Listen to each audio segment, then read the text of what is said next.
I'm the history guy. I have a degree in history and I love history, and if you love history too, this is the channel for you. Women in Great Britain did not earn the right to vote on an equal footing with men until the Representation of the People Act of 1928. It was the culmination of a decades-long movement that often included violence against the women fighting for the right to have a voice in government. There are many heroines of this movement who risk imprisonment, impoverishment, torture, and even sexual abuse fighting for their cause. The cause drew women from across the social strata, even high nobility, like the Duchess of Bedford. But there was one suffragette who really stood out because of her position. Princess Sophia Duleep Singh was the daughter of the last Maharaja of the Sikh Empire and the goddaughter of Queen Victoria. And the unique role that she played fighting for the rights of women in Great Britain and abroad is inextricably intertwined with her unique heritage.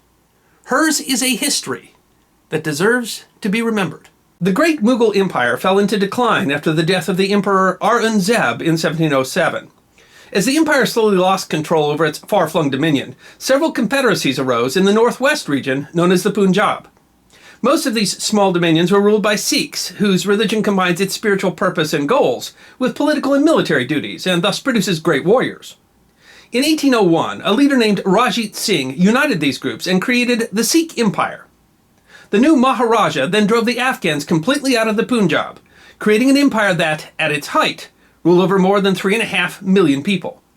For his victories, he became known as the Lion of the Punjab. But Rajit Singh failed to create a lasting structure for government, and the empire fell into decline after his death in 1839. Over the course of the next 4 years, 4 rulers of the empire were assassinated in various ways, and the title of Maharaja went to Duleep Singh, Rajit Singh's youngest son, at just the age of 5, with his mother, Maharani Jind Kaur, as regent. But the chaotic political situation was seen as an opportunity by the British East India Company. The company fought 2 wars with the Sikh Empire, one in 1845 and another in 1848. While the Sikh army fought bravely and inflicted heavy casualties in both wars, the British were able to take advantage of disorganization within the empire. At just the age of 10, the young Maharaja was deposed, and Punjab was annexed to British India, the last major part of India to fall to the company. Thereafter, troops recruited among the Sikhs gained a reputation as some of the fiercest in the British Empire.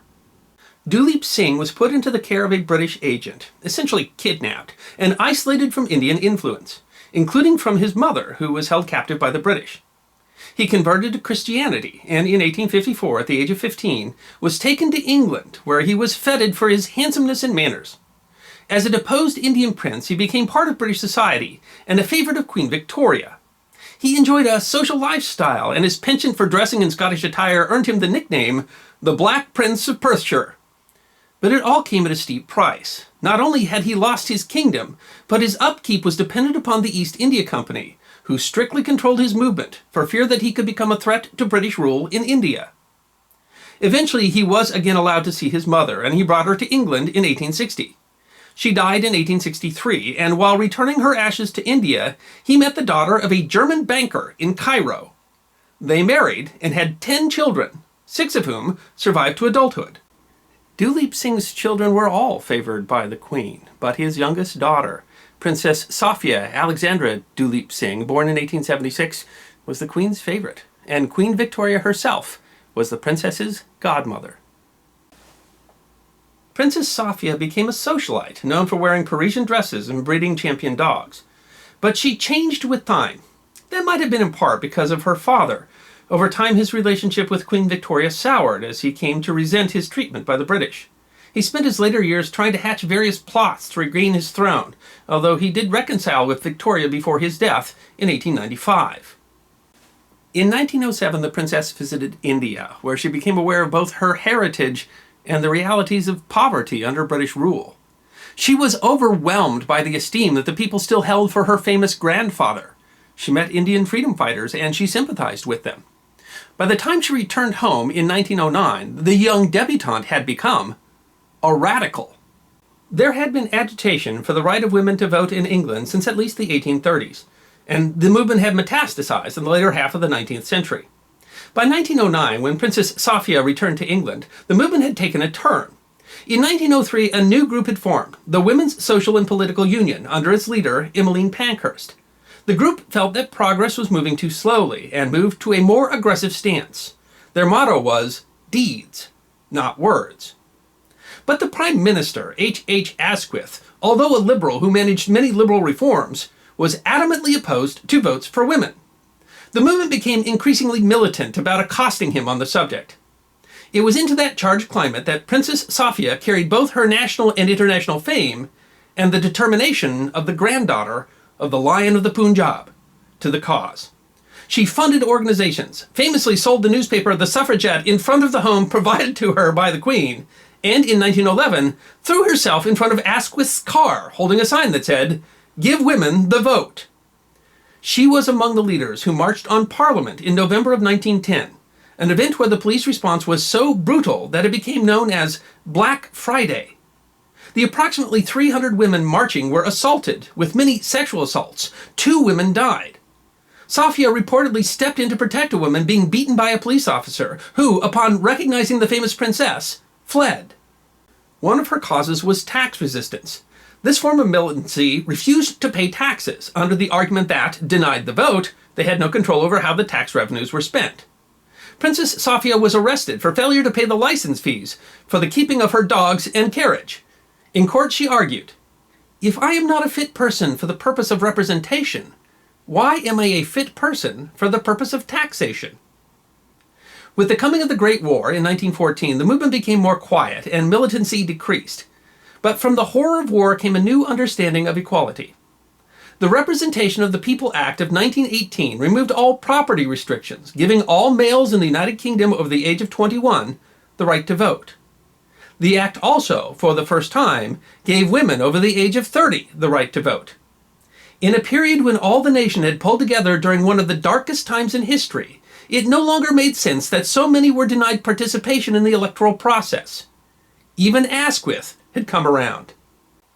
Princess Sophia Duleep Singh is actually not one of the better-known names amongst the women's suffrage movement in Great Britain. That might be because she was naturally shy and didn't like to be a leader, or it might be that she was never thrown in jail. The women who were thrown in jail, who often went on hunger strikes, were much better known. At least one biographer argues that the princess was doing everything she could to try to get thrown in jail, but her position just made that too embarrassing for the government to let it happen. But it is unquestionable that her commitment and her fame were important to the movement. In 1928, she became president of the Committee of the Suffragette Fellowship after Emmeline Pankhurst passed away, and she was president of that committee when, finally, in 1928, Parliament gave women in Great Britain the right to vote on an equal footing with men. Women's suffrage was not her only cause. During the First World War, she advocated on behalf of Indian sailors and troops, and served with the Red Cross as a nurse.